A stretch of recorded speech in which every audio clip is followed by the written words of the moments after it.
The Tragedy of Johnny and Lisa, a verse play by Kevin Johnson, adapted from The Room by Tommy Wiseau. Enter Lisa. I find myself engaged to quite the man, my dearest heart of 7 years, the one I've stuck myself upon. My Johnny is the adoration of the public eye, regarded high in form of kindness and of generosity. This man of mine, whom I have truly loved as mine own soul, grows further from the dearness of my heart with every day his company is thrust into my presence. I, this man of mine, who ringed my fingers, now my greatest bane. I say in faith, for now I must concede before I plot against my future husband. I loved him once. He was my everything. He was my sun and moon, my stars and sky, my earth, my atmosphere, the wine I drank, the air which I did breathe and live upon. I once did find my motivation did come from Johnny, my sweet loving dear. No one wearies of such loves. The freshness stales. My future husband satisfies no longer the hunger I do feel for passion. So 'tis my scheme to stop this marriage. My heart no longer beats for Johnny, but in turn for his best friend, sweet Mark. Although at present I must dote on him afar, with rope I have wound of heartstrings, shall I reel that gorgeous angel into loving distance. I'll send him notes and letters to inform him his princely mind of that which I intend, and soon shall I o'errule his mind and heart. Now, here comes Johnny, whom I have vowed to love, hereafter vow to abhor behind his back. Enter Johnny. How now, sweet love of mine, how is it with thee? I find myself renewed with passion's touch, when I may share this air with my true love. O thou, my Lisa, treasure of my dreams, without thy love my scene should fall apart. For every kiss thou givest is as a thread to hold me all together through my life, which I am proud to live. I have a thing which I'd present to thee, who holds my soul. My loving mate doth know he needs no tricks to keep his lady close. Yet know thou, every gift doth closer draw my loving soul to that of my future husband. And soon that preface, future, shall disperse, to let my title husband shine unclouded. Thou knowest the truth of it, thou waking dream. But tell me, Johnny, what's this gift of thine? Is it something sweet? The sweetest I could give may only hope to taste a sour crab when here presented against this shimmering grace thy golden presence. So I hope, my love, this gift, which is too base for such a star, may hap turn heavenly by thy sweet touch, and only then be suitable for thee. A dress as red as blood, which doth exude a beauty as I've never seen before. The silk is not a shade too base, dear man, and with my hand I worry that I may defile this wondrous gift thou'st given me. May I interpret this to say thou likest it? How, what is like? Thou must mean love, for like's too much a simple word for this thou bringest. I thank thee, Johnny, for this gift and for thy everlasting love. But who comes here? Enter Denny. How go the times with you, you lovers, you? How go your lives? Oh, how go that silk red dress? Sweet Denny, 'twas a gift from this good man. Good gift and man indeed, thou speakest true. For generosity from Johnny's hands is natural as fruit from trees. Oh, how my soul doth light to see you two, thou passing wondrous man. Hast thou a time to throw the ball today? But for my girl, whose praises I must sing. Go throw thy ball, and tell my graces after. Johnny, come! Exit Johnny and Denny. A product of my future husband's virtue, sweet Denny is. The boy was orphaned so many years ere this, became a man, lived solaced till he was discovered by Johnny's gentle mercy. He did give unto the use of Denny monthly aid, for which he did to Johnny quite become, as one might call, a son. Once did I love my man for all his generosity, yet years do pass away, and so do loves. The man is kind, yet I seek not for that, nor for his generosity, his heart, nor for any quality for which I gave my vow and took his oath. Blood-red dress, this scarlet garment bears the only blood I've felt, as memory of late may serve, now as a serpent not emulate. The organ of my love has shed the skin which once it wore when I did love that man.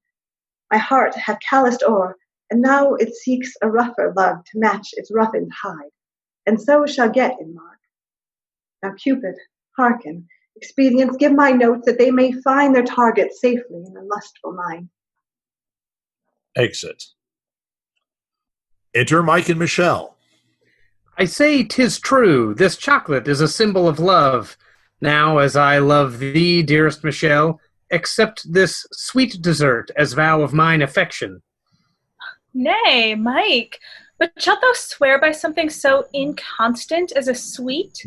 How shall I know my love is not a mere thing of thy present appetite, soon to be swallowed and gone, just as thy chocolate? Thou dost mistake my true intentions, Michelle, just as thou mistakest the chocolate's loving metaphor. I love thee just as well as I do love the chocolate, nay, I do protest more. And thou, my sweet, dost observe how I do love the chocolate with constant consumption. And how do I love thee? Why, in faith, constantly. The world hath chocolate enough to fill my lifelong appetite, and thou hast love enough to satisfy me lifelong too. Lifelong, say'st thou? And how, good sir, canst thou pretend to what my love, and how much I own of't? Shalt thou sing in the street that I have such a vast supply of heart? Thou'lt slander me to do so, for how can one hold value in her love if rarity be not found in the commodity? If I do love as infinite as thou say'st, then what is he that shall not taste my heart? If my love doth span thy life, then shall it span not any man mine eyes do have to cross? I shall not love merely thee, if I do have love enough to give to all. Michelle, thou'lt still mistake me. What period had I to cap my speech? I prithee, give me leave to reach my point, dear love. My leave is given. Proceed to the point. Thy love is bottomless. I spoke true there. But no man may stomach love so sweet as thine as I, having thus established a tolerant coat to sweetness. No man may consume thy consummate love so much as I, who eat my chocolate with such ease. If I may brook such onslaught on my plate, why then may I not palate thy sweet affection? Thy love is sweet that no man may endure but I, the nonpareil avouring the sweet desert of chocolate love. Wilt thou devour my love? Devoutly. Thou speakest wisely. Come, I'll taste thy chocolate. Exit. Enter Mark with a letter. My dearest Mark, my dearest friend doth have a future wife, and she is in every way his excellence. And such is fit, for should the greatest man deserve a partner equal to his soul? He should, and so he doth, and so he hath. My dearest Mark, what means this title I have newly won? I have not read beyond, for fear of knowing the love she writeth in that damned word has kept my gaze from shedding eyesight's glow upon the truth. Her meaning in that term. I must read on, for ignorance of what she levels, that she shall shield me, not against whatever she looses.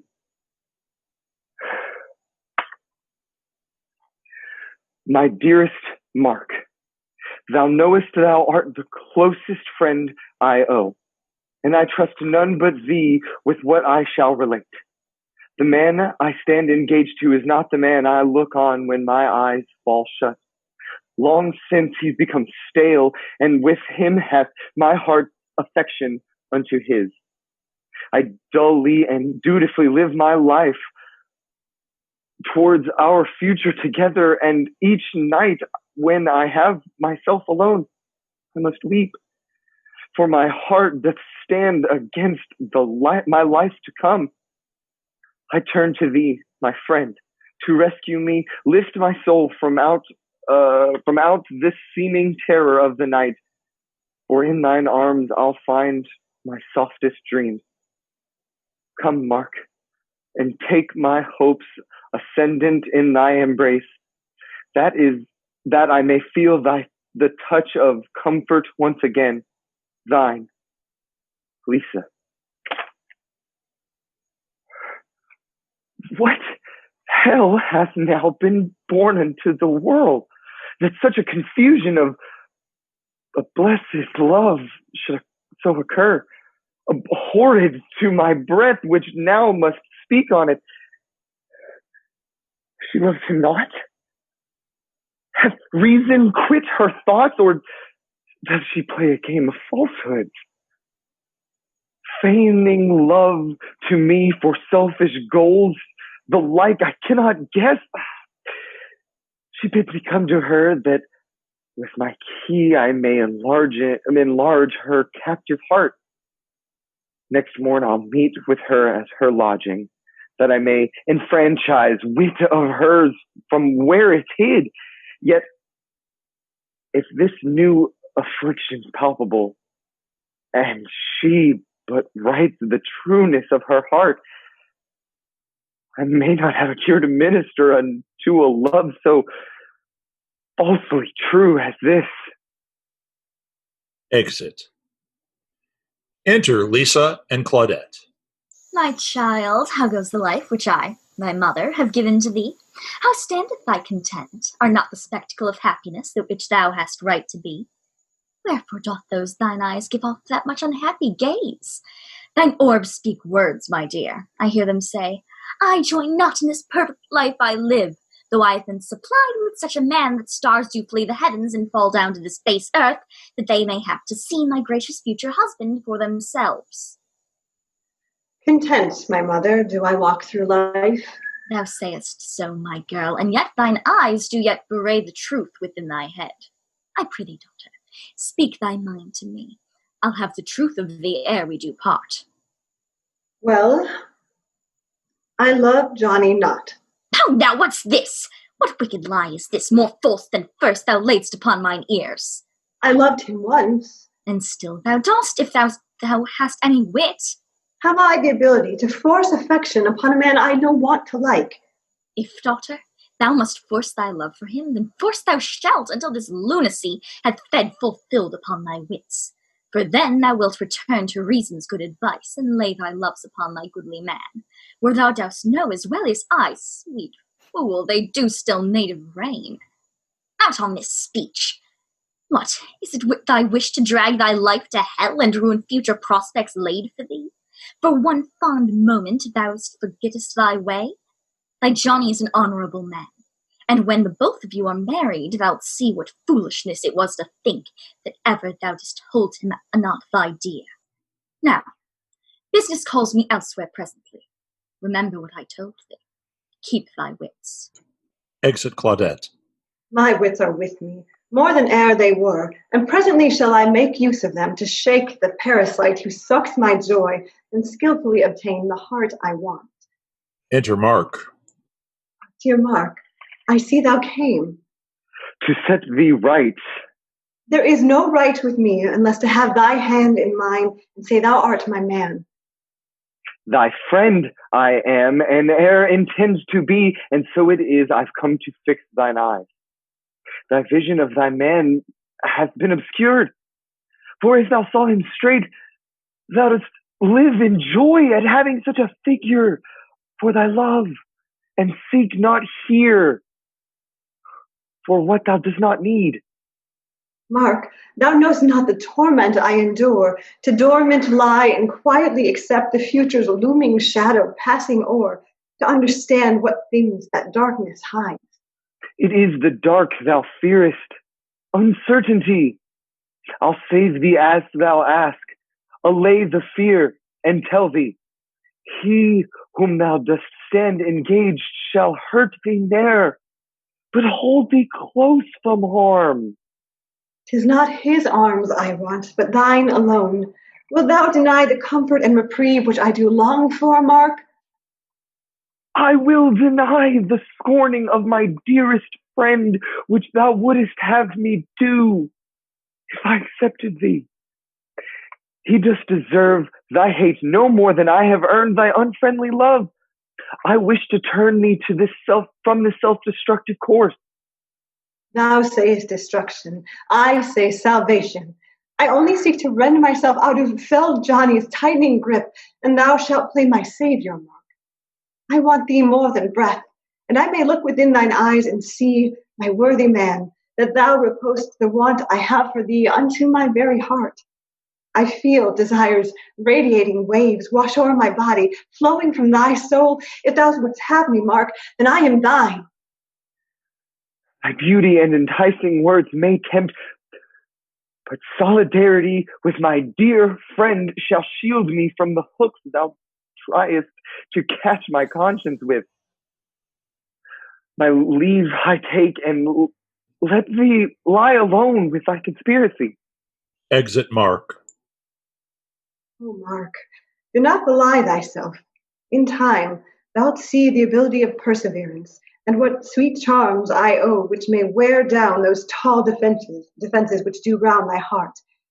This conscience of thine's mine enemy, which seeks to bear me off from my desire, yet I shall cause thy protestations cease, make thee proclaim subservience for me, and thou shalt then be mine, as I am thine. But first, to rid me of Sir Johnny, roach, contaminant of mirth, disgusting worm, which rids my life of pleasures and of joy, shall soon be gone from sight, and leave me room, that I may then enjoy my soon caught toll. Exit. Enter the florist with Pug, their dog. I tell thee, Pug, I worry for our store, our living, and our lives, for business hath declined steady down of late, and sooth, I wot no reason wherefore. Flowers ride the wave of every fashion, season, 'tis never style's form to shun a rose.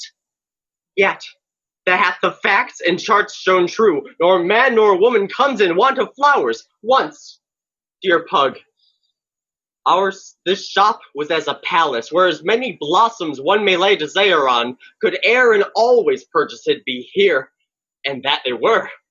I thought myself a royal, and thou my squire, and here we both would reign, presiding over each and every petal in this, our brilliant kingdom. Now, my Pug, now, at the very verge of disarray our palace sits, our reign soon at an end. No commoner will come to buy our flowers, nor even stop and smell them. Enter Johnny. Look thou, Pug, 'tis Johnny I do see, a paragon of generosity. Keep still thy tongue, and watch our business be saved by me. What, Johnny? 'Tis my favorite customer. At first I did not recognize thy face. Good morrow, flowery friend. It glads me much to see thy aspect here in business still. How is thy life, thy Lisa, future wife unto the wonder of all men I know?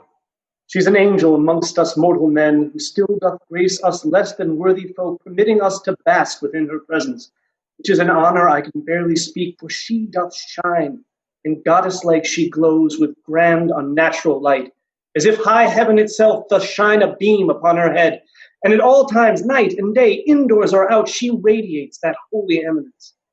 Friend, I can better tell than other men, her beauteous soul reflects her look without. Her kindness and her joy connect as one, and she doth ever have supply of both. Thy tale gives out thou art a man of luck to be entwined with such a lady love. Thou soundest out the truth. More fortunate, I say with confidence, a man ne'er lived. How goes thy shop, thy flowerful palace? It goeth fine. Speak not I truth, my Pug? What needs my loving friend today, good man? A dozen roses, friend, of scarlet hue. To gift thy future wife? Thou hast it right. Aye, well. I thank thee, friend. Here's for thy pains. How now, good doggy? Fare thee well, friends both. Exit Johnny. Alas, dear Pug, we're saved. Oh, witness thee, this succor from the gentle hand of Johnny shall grant redemption from the fatal pit of bankruptcy. We're saved, sweet pug, we're saved. Exit. Enter Denny. Fate, thou equivocator, I know not whether I should requite thee spitefully or with kind thanks, when thou hast given me such cause for both within my short-lived life. Ere I had grown a man, the pillars which did hold me up thou knocked under me. A mother and father lost to thee for reasons thou wouldst never have me know. An orphan I was turned without consent. I had no sire nor dame to teach me life. And this thou didst, and this thou earnest my hate. Yet didst thou gift unto my common life such fortune in a man and future wife, who took into their humble arms a lowly boy turned man without a home. No segment of my being doth not owe existence unto Johnny, and Lisa. And I must say true, fate, thee, for thou delivered my pain of life into their gentle hold, dispersed with their touch. Now shall I break their trust interred in me with vices foul? Within a world the light would fain not touch, I've comfort sought and found, and thus betrayed the kindness and the life they've given me. Enter Lisa. What dost thou here, sweet friend, within my home? I crave thy pardon. Why, 'tis ever open to such a one as thee. How dost thou, Lisa? Is not thy future husband home with me? No, my sweetheart is out of doors. I see. May I kiss thee? Nay. Nay, I did not think so. I only wished to speak with Johnny here. Exit Denny. Sweet Denny, always full with merry jests. I find the point which he hath spoken now is good, though. Where is Johnny? Maybe he's done me in the world a virtuous deed, found where the earth comes to a stop and let. The trap is set and ready to ensnare the vermin pest which stalks about my life. And this Johnny, ghoul who haunts my days, is known by all to be exceeding kind, and thought by many to be passing generous. When he hath fallen through my subterfuge, this man will bear the name of raging drunk, a tyrant in his house with girl and aim, known to be kind with whiskey and with sack, and passing generous with giving blows. Enter Johnny. My partner great, whom I love to adore, thou makest my life a joy to live again. I look on thee, and sorrows are forgotten. But why, my Chuck, wert thou unhappy so? Wert thou passed o'er? Promotion was thine. Nay, but in favor of a man, forsooth, full 10 years younger than my loyal self, they turn their eyes away from what should be the course which natural preferment takes, and thus they threw good order to the dogs. But, darling sweet, now am I here with thee. This wrong now lies behind, and I would fain not strain my neck with watching it remit. Thy tongue doth tell this tale, and yet thine eyes do whisper things that contradict thy mouth. They tell me that this shame thou feelest now dost fester full with envy in thy mind. I have a physic, shall undo that rage, which I do see still boils thy patience down. I have it here, thy liquid savior now, which cools thy temper, makes thy passion. Dear Lisa, sure remembrance escapes thee now. Thou knowest as well as I, that blessed retreat which men of other temperance do enjoy, I have no brains for. Would not be my cure, but sure my doom. I'll find escape within thy arms, and I shall lose my wits with kissing of thy lips. I need nor ale nor wine to make me drunk when thou art with me. Come, give me my drink. Oh, Johnny, this be a fair argument. To take thee from thy sorrows more than eyes or lips or anything I have to give. Yet thou speakst the truth when thou dost say thou holdest love for me within thy bosom. Trust my truth when I tell thee. Thy sorrows fade with every drop of ale thou shalt consume. I prithee, take this glass, and with it hold my faithful love to thee, and take thy sweet salvation down thy throat. I love thee, Lisa. Thus I drink for thee. I cherish thee, so I drink for thee. I do adore thee, hold thee in my heart. I do consume thy beauty with mine eyes, even as I do consume this drink for thee. Thou art my Lisa and my future wife. I love thee. By my leave, I shall be sick. Exit Johnny. What, art thou quit already? Fie, you false, weak-stomached wretch, a plague on you. He could not keep his liquor long enough to act the tyrant fool, and prepared to urge him on, provoke his hand to strike, so that I may have shown the mark about, paraded his abuse for all to see. Proceed I shall, without complaint, and spread my falsehood truthfully abroad. Enter Claudette. My wondrous daughter fair, how fair thy wits! Hast thou since remedied thy wicked hate, which thou know'st as well as I is but a lie? I waver not off from my loathing path of stark defiance from his wrathful arms, and now with better cause than e'er I had. Nay, stay thy mouth of wrath, and fix thy brain. This man thou livest with, I cannot think what 'tis about him that thou loathest so. He's given all to Denny, all to thee. My dearest kin, I cannot understand what forced thy once sweet mind hate him thus. Sweet, take me with thee, help me comprehend, for I am at an utter loss to think on what this man to whom thou didst engage thy own dear self, and who I cannot think may be surpassed in suitability. What deed thy man hath done to thus deserve this hatred from thy soul? He struck me. Nay. His act appeared not before thine eyes. What rage was buried deep within that breast, that general thought among the public mind did think to always hold but kindness. Dost thou believe I have my memories within my head, that I may contradict this tale thou tellest? I give thee the lie, if not within this minute thou revoke this painful speech, thou untaught, foolish girl. True, aged am I, but my remembrance doth bring forth my proof against thee. Johnny did, in all his life, ne'er touch a cup of sack, but he did fall to pieces presently. What blow couldst thou have got if that the man whom thou dost wrongfully accuse could not call forth the strength to lift his hand to thee? He was passed over for promotion, and therefore was his soul steeped with rage. This choler in his heart did strengthen his unhappy drinking brain against the ale, which he inhaled to smother out his day. Here raging and there bellowing, all through the house he fired, and when he came to me, he drew his hand, and with a mighty roar he called me strumpet, and then he struck me here. Ere he called thee so, he spoke thee right.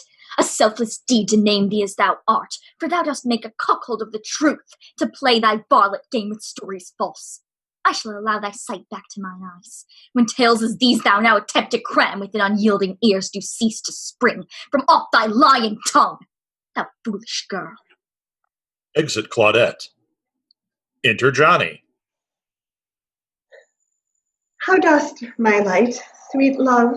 Did not my cure prevail against the sickness of thy mind? Love, as I did receive it from thy hand, with words of comfort to mine ailing soul, thy liquor served as physic. To make an ague cursed upon me by the gods seem quite a trifle.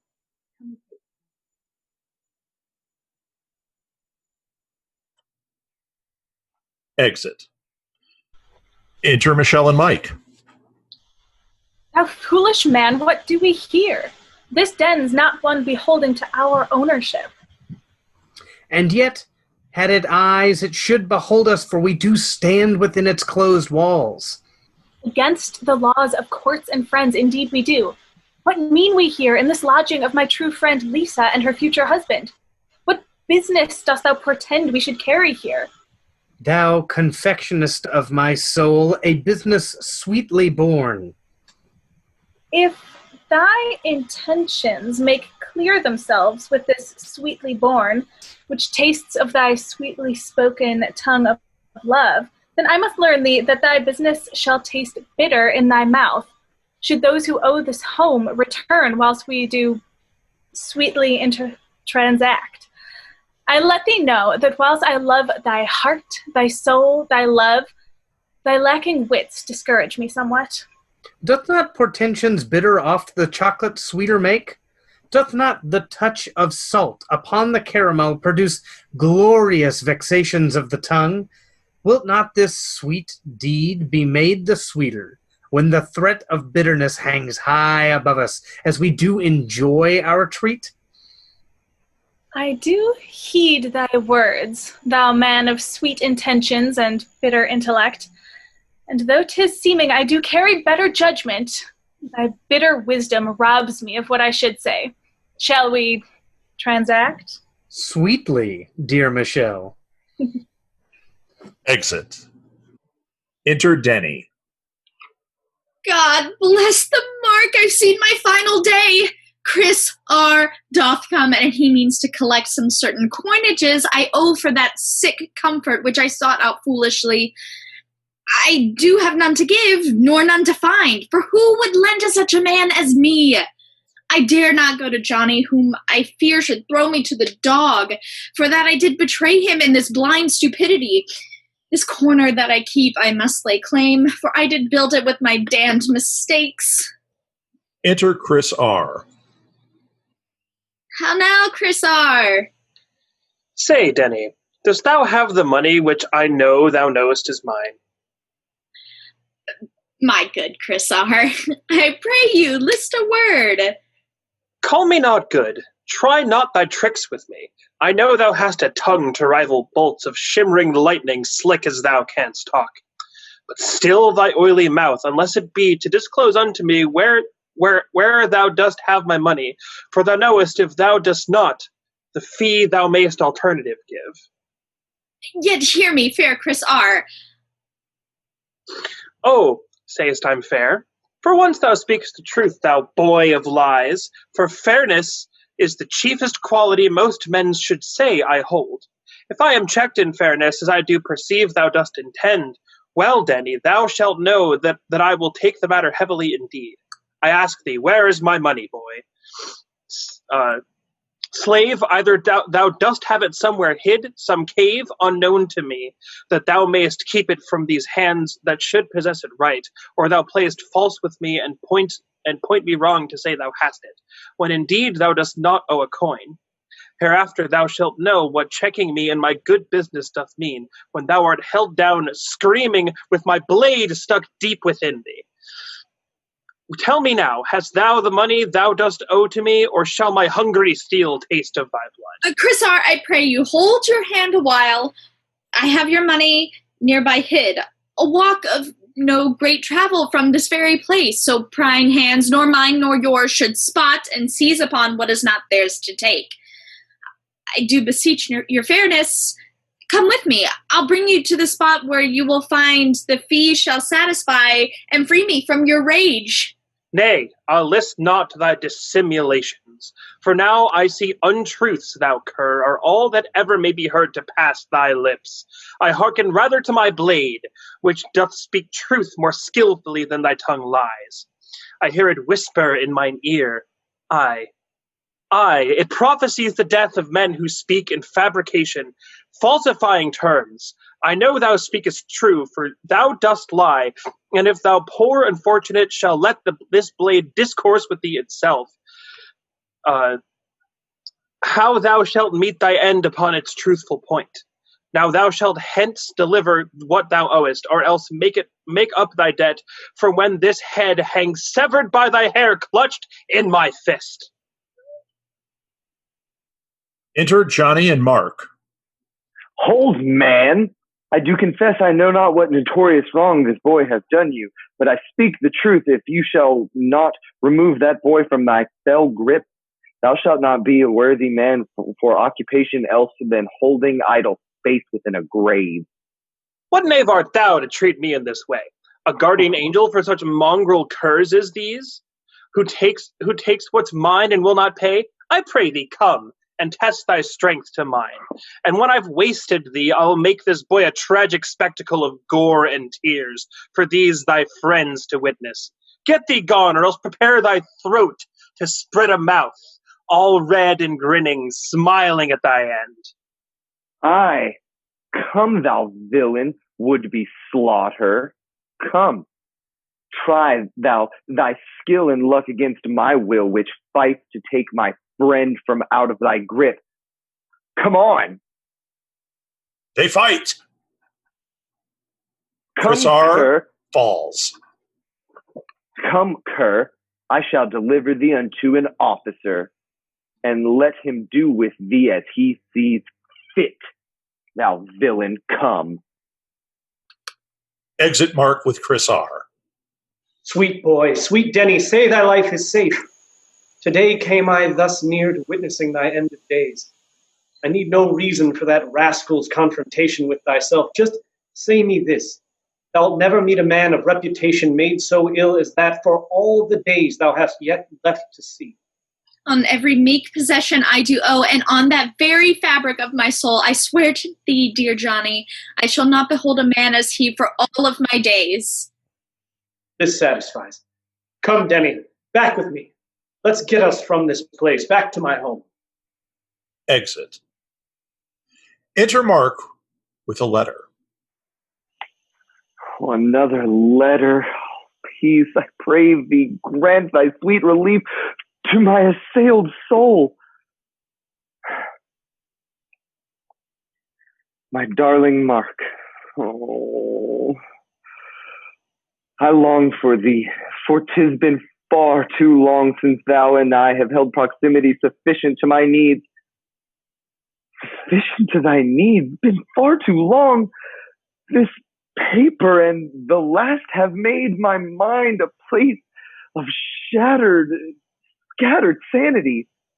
A desert I travail to find the shards which once made up my conscience. My resistance e'en now doth hold its place, but should she ply assault after assault against my will, I fear I'll lose my ground and slip and fall and drop the trust I hold to my best friend. I shall not read more sprung from her pen. 'Twould be as good as to say, begone thou wit, I need not thee not. Farewell. Enter Johnny. Who comes here? My friend afflicted with a dolorous look. I'll put up Lisa's letter and withdraw that I may see what it does infect his mind. Mark withdraws.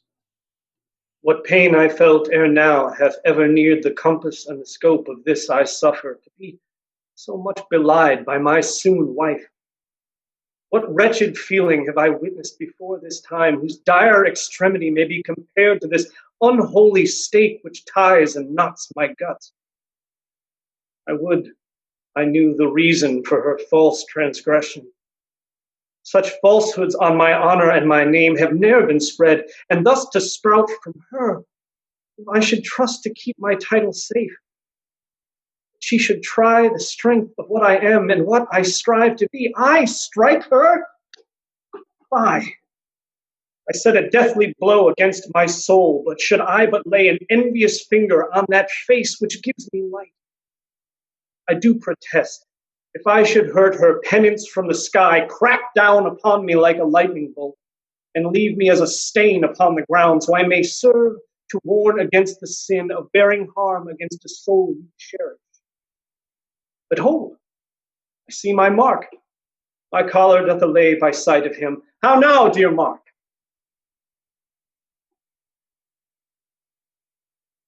How dost thou, Johnny? I proclaim that I am thoroughly amazed with my dear. Why, what's her wrong? What hath she done to thee? She spreads my honor thin with spreading of a vicious tale, attacking my good name. She throws defiling pitch on my good deeds, creating ruin in my legacy. I struck her. That's her tale. But thou didst not. 'Tis certain not. My head cannot conceive what thing unspeakable I've done, which may have holding on these lies she lays abroad. I know what cause she hath to slander thee, though I loathe I am to name myself the cause. But yet, I still refuse to entertain, to speculate on worser wrongs than this she may have done, or even yet shall do. Thou speakest wise, dear friend. To doubt her not. This trespass sure is but a moment's flaw. Tomorrow then to be anew painted o'er with love all fresh and new. And yet, I say, thou shouldest have wit to not make up thy mind, for though she shall be true, keep open yet. Resistance not to possibilities of which more comfort comes to think not on. For once I knew a lady, mistress to a dozen gentlemen.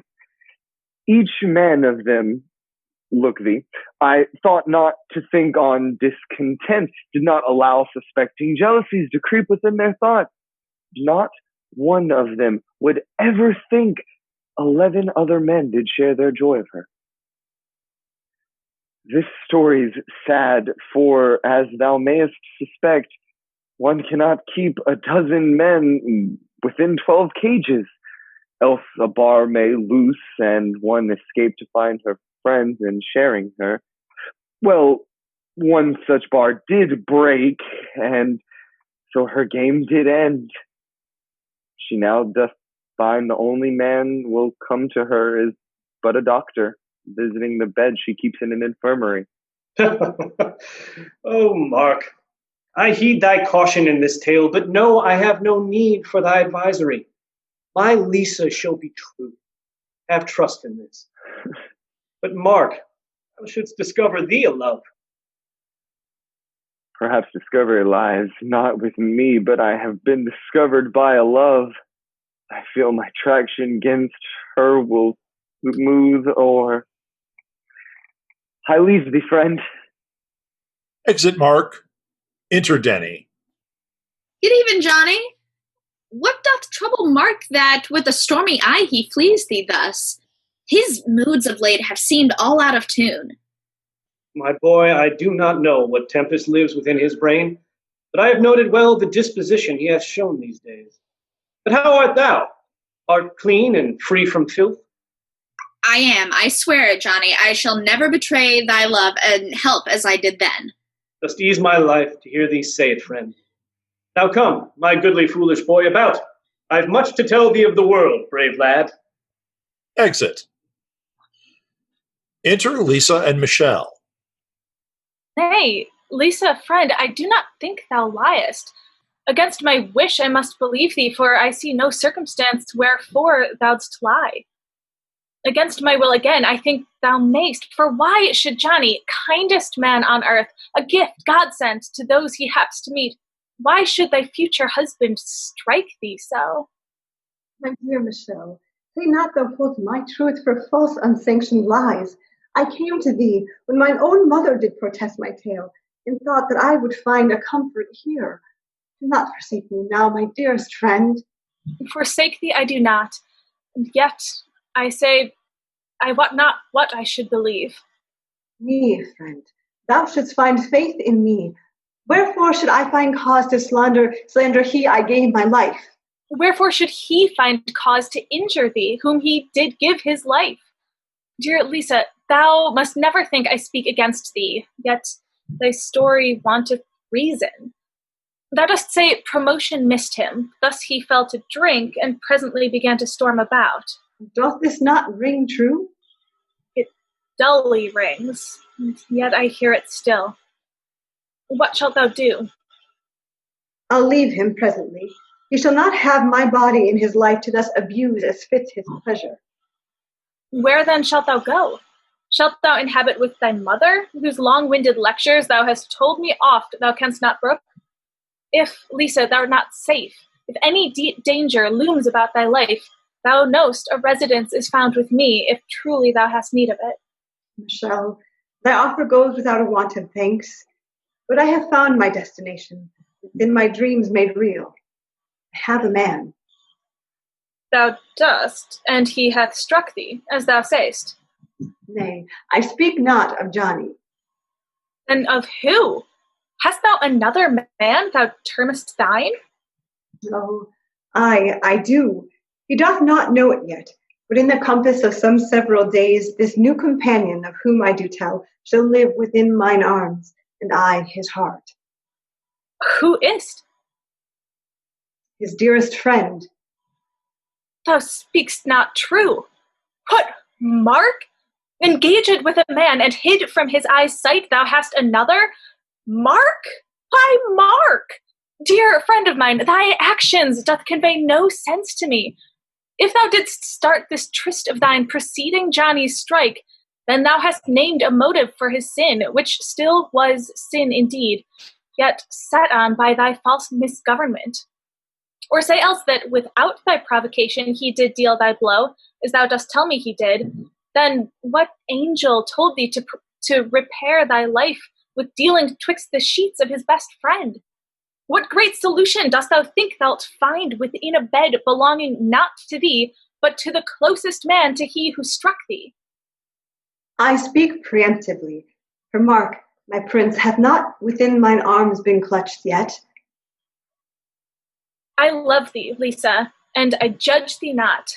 Yet I must tell thee, I am glad on it, that thou hast yet to manifest thy sin, as thou intendest. Listen to my words. Leave off whatever plan thou hast for Mark is not for thee. I prithee hear, for all I speak is merely for thy good. Enter Johnny. Look thou, Michelle, for I do see the sun which gives its happy brightness to my days.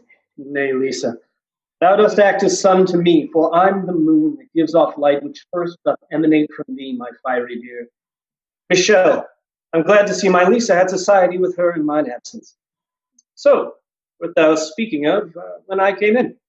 It was nothing, idle gossip twixt us girls. Do not concern thyself. A word with thee.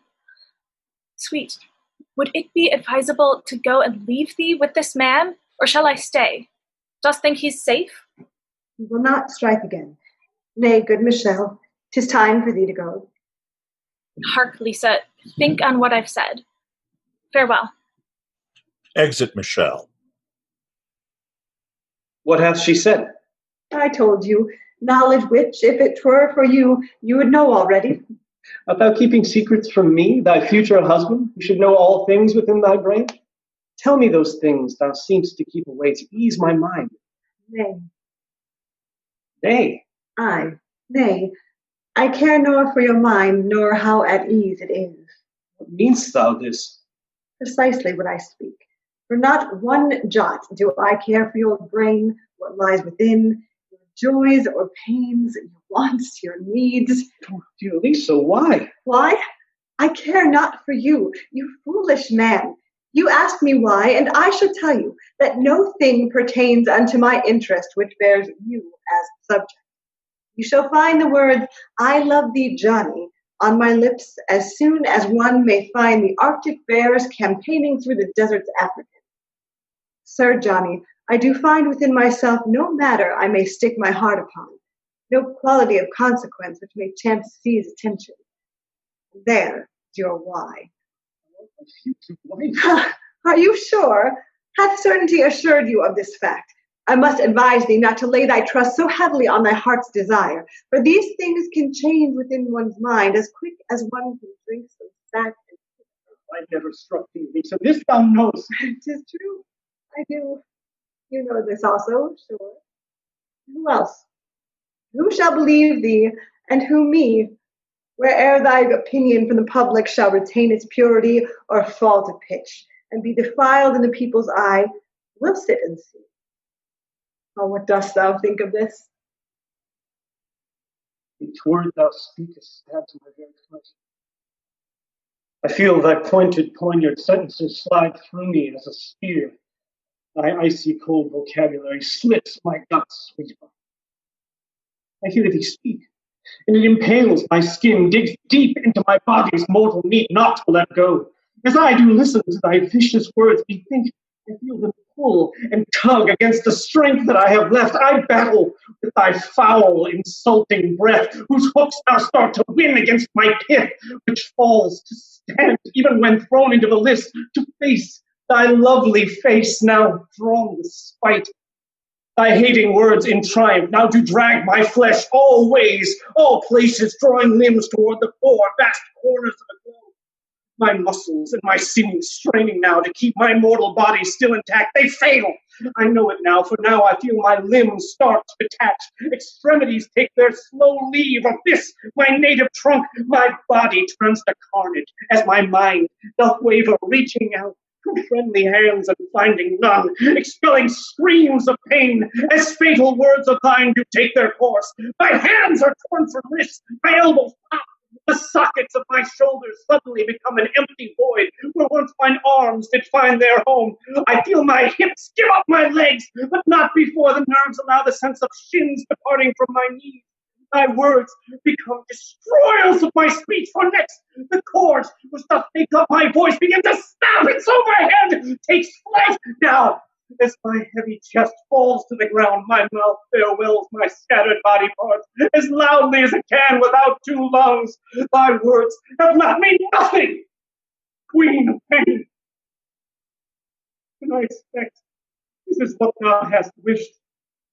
I now repent that ere thou hadst my heart, the Lisa, thou art tearing me apart!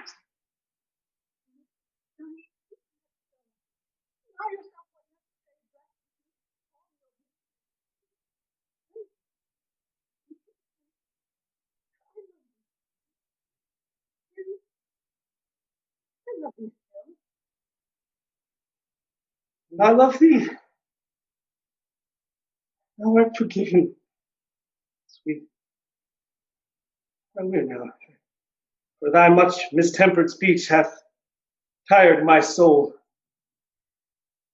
I shall recover, though, and Lisa, dearest woman to my heart, know when I do, we shall discover that this love of ours has grown from out this trial. My goddess, I do leave thee now. I'll wake, behold thy face, and love thee more. Farewell. Exit Johnny. I would have thought the man incapable of such a surging rage as I have seen. Even now, my plan until this time had been to hear unveil unto that Johnny's ears what man I seek to have, to watch him crawl within himself, that I may be alone to find the heart of Mark, which even now escapes my grasp. No matter, for anon, that he, that gorgeous he, that man above the claims of any peer, that perfect Mark, shall live within my hand, and feed with all the love I'll pour upon his brilliant self. This stalling fire of passion which tonight hath crossed my plans shall not forever kill the duty I do owe unto my wants. Thou dost evade me yet, but know thou well, I'll hold thee here, my darling Mark, but soon. For Johnny, though your heart e'en now sings love, within my bosom rings another tune. Exit. Enter Mike. God's almighty bread, I have lived through quite a tragedy, as never stage hath seen. My lady love, Michelle, and I were carousing within the lodging of Master Johnny and Lady Lisa, as in sooth we are wont to do, when we were set upon, the lady of the house in faith, and her mother dam Claudette in double faith, came striding in the midst of our fair sport, and, to my triple shame, much sport was had at our expense. A pretty penny of honor did I pay for all the jests I did receive within those walls.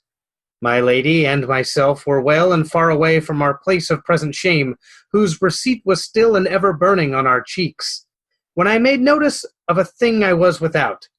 My body, in that moment, did find itself dearly in lack of its linen, that habiliment which doth clip about a man his most proudest accessories. I did make knowledge of this to my sweet of this discovery, the which she did absolve her of, and said, Thy linen lies within those walls. There thou must go, and fetch it there thyself. And thus she left me, alone, without my lady, without my garb, feeling like a naked man. I did resolve me, and thus did launch my trek towards the place where shame and foul disgrace doth lie, until I came upon the gates of sin. Again, and verily, did try my stealth to enter in the place. I ventured through that lodging, until I did reveal unto my gaze the object of my search. With purpose resolved, I reached my wanting hand towards its prize, when, as a kraken from the dark abyss, a hand slid out of the air and snatched it from before my grip. And there doth lie the fall tragical of this poor hero Mike. There, that Claudette, with fair Lisa, her daughter beside her, did hold my prize within her hand, and I did know my goal was set ablaze, for ne'er from out her grip should my linen ever leave, to be returned to my worthy possession. Claudette, as proudly as a king should hold his orb and scepter, did raise the spectacle to every person there. She held and did display me underwears. Exit. Enter Johnny.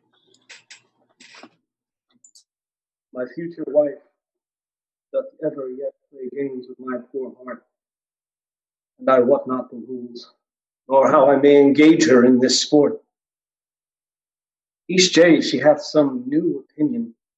I'm now her essence, very matter which she's built her life upon. Then, by my troth, a day or less, an hour since this, she throws my love away, say she wants it not, doth infect her rather than repair. I shall not look on her, but I shall fear how vile or else how fair she'll term me then, for there's no prophecy may light on what she'll find in me from day to weary day. It seems she probes me, searching for a sign, a signal I may break the vow I've made unto her love.